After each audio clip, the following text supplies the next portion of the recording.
Hello दोस्तों, स्वागत है आपका मेरी एक नई कहानी में। दोस्तों, मैं एक टैक्सी ड्राइवर था। रात के करीब 2 बजे मैं रेलवे स्टेशन के बाहर खड़ा था। तभी एक लड़की छोटा सा बैग के लिए ठंड से कांपती हुई मेरे पास आई और बोली, भैया मुझे किसी होटल तक ले चलोगे? मैंने आसपास देखा। इतनी रात को वहाँ कोई टैक्सी नहीं थी और स्टेशन भी लगभग खाली हो चुका था। मैंने उससे कहा, मैडम, इस वक्त ज्यादातर होटल बंद रहते हैं। अगर आप चाहे तो कुछ देर मेरे घर पर आराम कर सकती हैं। सुबह मैं आपको होटल छोड़ दूंगा। लड़की थोड़ी देर सोच में पड़ी, फिर उसने हाँ में सिर हिला दिया। हम टैक्सी में बैठकर निकल पड़े। रास्ता बिल्कुल शांत था। बाहर ठंडी हवा चल रही थी। वह लड़की काफी घबराई हुई लग रही थी। मैंने उससे पूछा, क्या पहली बार इस शहर में आई हो? उसने धीरे से कहा, हाँ, मेरा यहाँ कोई नहीं है। यह सुनकर मुझे भी अजीब लगा, लेकिन मैंने उसे भरोसा दिलाया कि चिंता मत करो और सुबह सब ठीक हो जाएगा। थोड़ी देर बाद हम मेरे घर के पास पहुंच गए। यह एक साधारण सा घर था, क्योंकि मेरे माता पिता उस समय रिश्तेदार की शादी में बाहर गए हुए थे। लड़की घर के अंदर आई और थकान से कुर्सी पर बैठ गई। मैंने उसे पानी दिया और कहा, आप यहीं आराम कर लीजिए, सुबह हम आपके लिए होटल ढूंढ लेंगे। उस वक्त मुझे नहीं पता था कि यही रात मेरी जिंदगी की सबसे बड़ी कहानी की शुरुआत बनने वाली है। अब मैं आपको अपने बारे में बताता हूँ। मेरा नाम अमित है।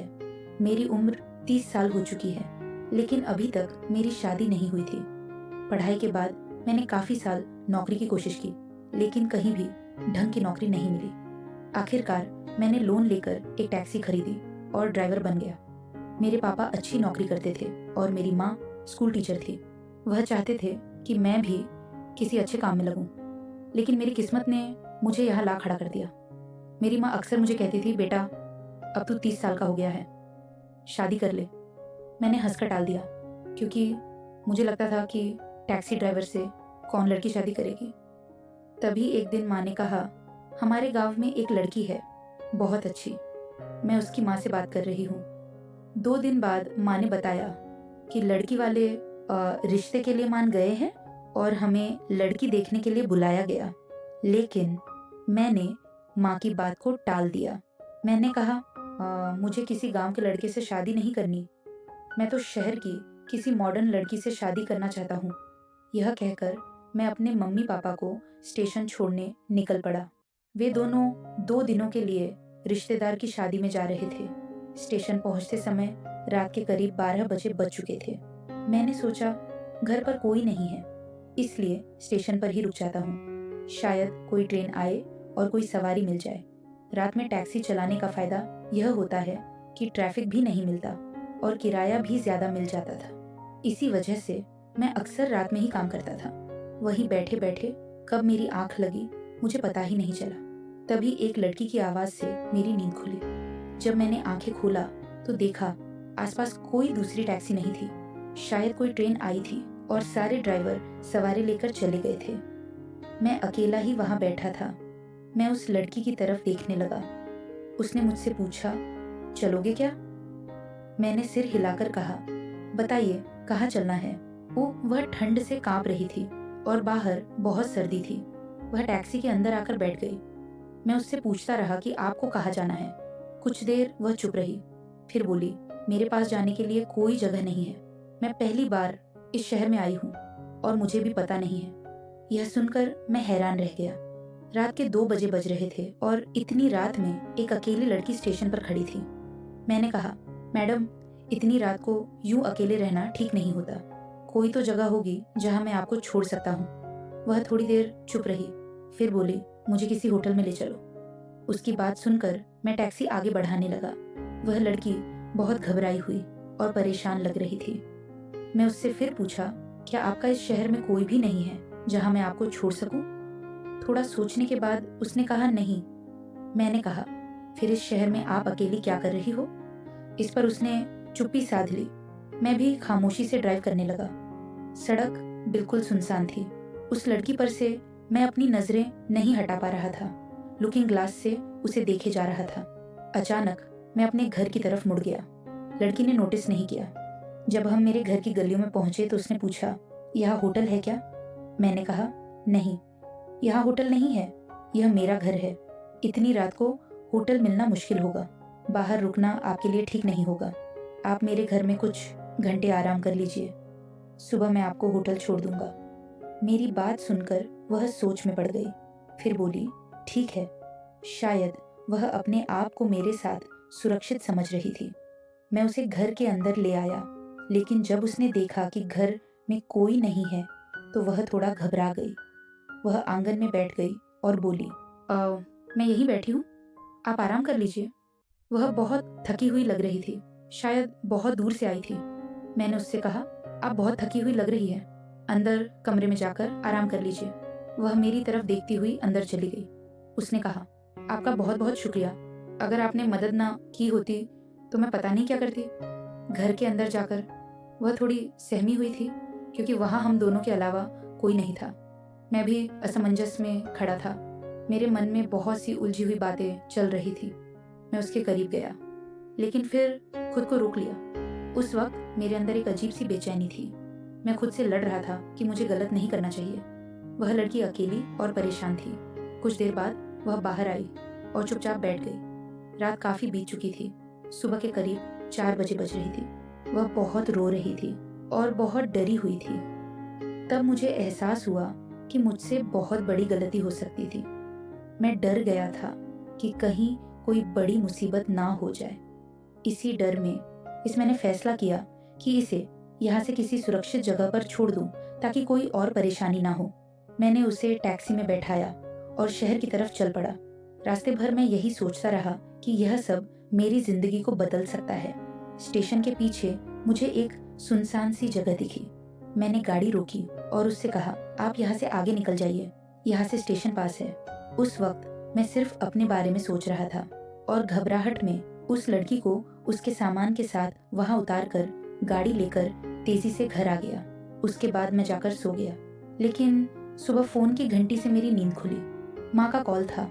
उन्होंने कहा कि कुछ जरूरी बात हो गई, इसलिए हम जल्दी वापस आ रहे हैं। यह सुनकर मैं बहुत घबरा गया। मैंने कहा, माँ क्या हुआ? मैं पहले से ही बहुत परेशान हूँ, कहीं कुछ गड़बड़ तो नहीं हो गई? उन्होंने गंभीर आवाज में कहा, सो घर आकर बताती हूँ। यह सुनकर मेरा डर और बढ़ गया। मुझे लगा कहीं उस लड़की ने कोई शिकायत तो नहीं कर दी।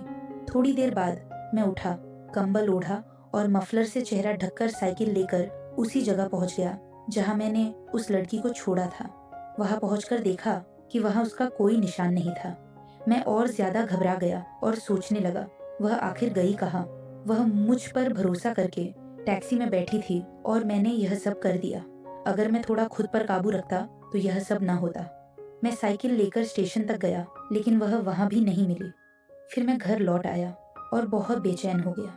धीरे धीरे मेरे अंदर पछतावा होने लगा। मैं खुद से गुस्सा कर रहा था। सोच रहा था, अगर मेरी बहन के साथ कोई ऐसा करता तो मुझे कैसा लगता। दिन भर मैं ऐसी सोच में डूबा रहा। शाम होते ही मेरी माँ घर आ गई। उन्हें देखते ही मेरा दिल जोर जोर से धड़कने लगा।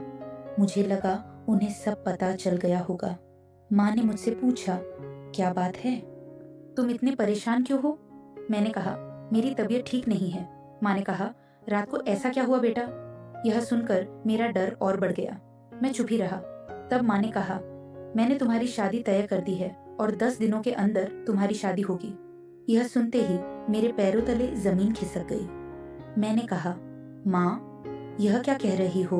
उन्होंने कहा, तुम्हारे लिए यही सही रहेगा। आज से ही मैं शादी की तैयारी शुरू कर दूंगी। मेरी माँ की बातों पर मुझे ऐसा लगने लगा कि उन्हें मुझ पर शक हो गया है। शायद वह सोच रही थी कि मैं गलत रास्ते पर जा रहा हूँ, इसीलिए मेरे लिए शादी का फैसला कर लिया। उन्होंने मुझसे सीधे कुछ नहीं कहा, लेकिन शादी की जल्दी देखकर मुझे समझ आ गया कि वह मुझे सही रास्ते पर लाना चाहते हैं। मैं भी उनसे अपनी गलती के बारे में कुछ नहीं कह पाया। जिस लड़की से मेरी शादी तय हुई थी उसकी मैंने शक्ल तक नहीं देखी थी। बस इतना पता था कि उसका नाम उर्मिला है और वह मेरी माँ की जान पहचान में से है। लेकिन मेरा मन बार बार उसी स्टेशन वाली लड़की के बारे में सोच रहा था। मैं चाहता था कि वह मुझे एक बार मिल जाए ताकि मैं उसे माफ़ी मांग सकूं और उसे शादी कर सकूं। मैंने उसे ढूंढने के लिए अपनी ड्यूटी बढ़ा दी। हर जगह उसी को तलाश करता रहा, लेकिन वह कहीं नहीं मिली। मुझे लगा शायद वह शहर छोड़कर चली गई। मैं ऊपर वाले से रोज यही दुआ करता था कि वह एक बार मुझे मिल जाए। इसी बीच शादी का दिन आ गया। हम बारात लेकर घर निकले। काफी दूर का सफर था। बस से शादी की जगह पहुंचे। पंडित जी मंत्र पढ़ रहे थे। कन्यादान के बाद मैंने उसकी मांग में सिंदूर भरा। दुल्हन ने घूंघट कर रखा था और मैंने उसकी शक्ल भी नहीं देखी थी। मैं मन ही मन सोच रहा था कि यह गांव की लड़की है, क्या मैं इसे कभी प्यार कर पाऊंगा? मैं यही सोच रहा था। वैसे भी कहीं ना कहीं स्टेशन वाली लड़की को मैं अपना दिल दे चुका था। इस गांव की सीधी सादी लड़की को मैं अपनी पत्नी के रूप में स्वीकार नहीं कर पा रहा था। दुल्हन को लेकर हम घर आ चुके थे और मैं सुहागरात के कमरे में पहुंचा। मेरा दिल बहुत भारी था। मैं उसके पास गया। मेरी पत्नी दुल्हन बनकर बैठी थी। मैंने उससे कहा, देखो, मैं भी तुम्हें अपना दिल नहीं दे सकता। मैं एक बहुत बड़ा गलती कर चुका हूँ। मैंने एक लड़की के साथ बहुत गलत किया था। बाद में मुझे एहसास हुआ कि यह मेरी भूल थी। मैंने उसे बहुत ढूंढा था। उसके पैर पकड़कर माफी मांगना चाहता था, उसे शादी करना चाहता था, लेकिन मेरी माँ ने मेरी गलती का अंदाजा हो गया था, इसीलिए उन्होंने मेरी शादी तुमसे करवा दी। लेकिन मैं भी तुम्हें वह प्यार नहीं दे सकता। मुझे माफ कर देना। इतना कहकर मैं कमरे से बाहर जाने लगा। तभी उस लड़की ने मेरा हाथ पकड़ लिया। उसने कहा, आप जैसे भी हो, मुझे आप अच्छे लगते हो। इंसान, आज से गलतियां हो जाती हैं। मैं दुआ करूंगी कि आपको वह लड़की मिल जाए और वह आपको माफ कर दे। इतना कहकर उसने अपना घूंघट हटा दिया। मैं उसकी तरफ देखना नहीं चाहता था, लेकिन उसके शब्दों ने मुझे रोक लिया। जैसे ही मैंने नजर उठाई, मेरे पैरों तले जमीन निकल गई। मेरी पत्नी उर्मिला वही स्टेशन वाली लड़की थी। मैं बिल्कुल हैरान रह गया। उसने कहा, उस रात मैं आपसे मिलने ही आई थी। मैं ही वह गांव वाली लड़की हूँ जिसका रिश्ता आपने पहले ठुकरा दिया था। आपकी माँ चाहती थी कि मैं आपका दिल जीतूं, इसलिए उन्होंने मुझे उस रात बुलाया था। मुझे आपके पते पर जाना था, लेकिन आप मुझे टैक्सी में मिल गए। मुझे कभी अंदाजा नहीं था कि सब कुछ ऐसा हो जाएगा। अगले दिन मैंने अपनी आपकी माँ को सब कुछ बताया और उन्होंने हमारी शादी तय कर दी। मुझे नहीं पता था कि आप अंदर से इतना पछता रहे हैं। यह सुनकर मेरी आंखों से आंसू आ गए। मैंने उसके सामने हाथ जोड़ दिए। मैंने कहा, ओह, मैंने इस शहर की हर जगह तुम्हें ढूंढा था। जब तुम नहीं मिली तो मैं बहुत डर गया था। अगर मिल जाती तो मैं तुमसे ही शादी करता। उस रात मैं खुद को संभाल नहीं पाया था। तुम्हें देखकर मेरी समझ काम नहीं कर रही थी। मैंने अपनी जिंदगी में तुम जैसी लड़की कभी नहीं देखी। मुझे बहुत अफसोस है कि मैंने कभी तुम्हारा रिश्ता ठुकराया था। यह सुनकर मेरी पत्नी ने मुझे माफ कर दिया और हम दोनों एक दूसरे के करीब आ गए। दोस्तों, आपको यह कहानी कैसी लगी? अगर आपको यह कहानी अच्छी लगी हो तो चैनल को ज़रूर सब्सक्राइब